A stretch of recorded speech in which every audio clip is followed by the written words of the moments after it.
বুজং উচ্চতর মাধ্যমিক বিদ্যালয়ে চালু হলো স্মার্ট ক্লাস সহ বিভিন্ন প্রকল্প। রাজধানীর অন্যতম বিদ্যালয় বুজং উচ্চতর মাধ্যমিক বিদ্যালয়ে এক অনুষ্ঠানের মধ্য দিয়ে পথ চলা শুরু হলো নতুনভাবে গড়ে ওঠা প্রাথমিক বিভাগের ক্লাস সহ অত্যাধুনিক ল্যাবের। এছাড়াও এদিন ব্যাপক সাড়া জাগে সংশ্লিষ্ট বিদ্যালয়ের চত্বরে বৃক্ষরোপণ অনুষ্ঠান করা হয়। গোটা অনুষ্ঠানে মালায় উদ্বোধক হিসেবে উপস্থিত ছিলেন বিশিষ্ট সমাজসেবী রাজীব ভট্টাচার্য, ছিলেন শিক্ষা দপ্তরের অধিকর্তা চাঁদনী চন্দন, স্কুল শিক্ষা দপ্তরের অধিকর্তা সুভাষিস বন্দ্যোপাধ্যায় প্রমুখ।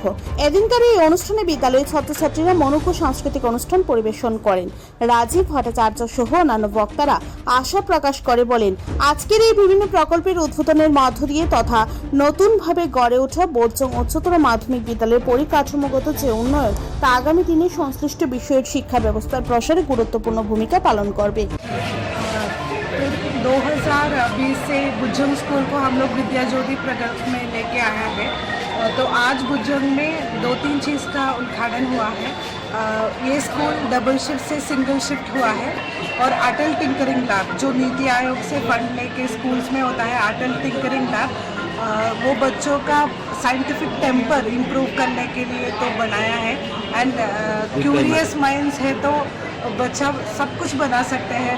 रोबोटिक्स को लेके 3D प्रिंटिंग को लेके बहुत सारा सुविधा यहाँ पे किया है for improvement of scientific temper in the school.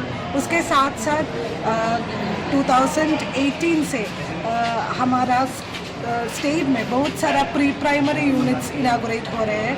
विद्या ज्योति प्रकल्प का एक पार्ट भी है प्री प्राइमरी, तो आज बुजंग में प्री प्राइमरी सेक्शन का भी इनागोरेशन हो रहे हैं। डायरेक्टर এবং আমাদের সেক্রেটারি রয়েছেন, একটাই উদ্দেশ্য যে আগামী দিন যে আমাদের যে ভবিষ্যৎ যারা ছাত্রছাত্রীরা রয়েছে তাদের কীভাবে স্মার্ট বানানো, তাদেরকে বিজ্ঞানিক সব সায়েন্স সম্পর্কে আরও বেশি ওয়াকিবহাল হয়ে আমাদের সারা ভারতবর্ষে যাতে তাদের সুনাম অর্জন করতে পারে সেই লক্ষ্যমাত্রা রেখেই এই স্মার্ট ক্লাসের উদ্বোধন হয়েছে। এবং আমাদের ডাইরেক্টর সাহেব যেটা বললো যে আমাদের 34টা সারা রাজ্যে 34টা বিদ্যালয়কে এরকম স্মার্ট ক্লাসের জন্য সহায়তা করেছে এডুকেশন ডিপার্টমেন্ট থেকে। ব্যুরো রিপোর্ট, ত্রিপুরা নিউজে।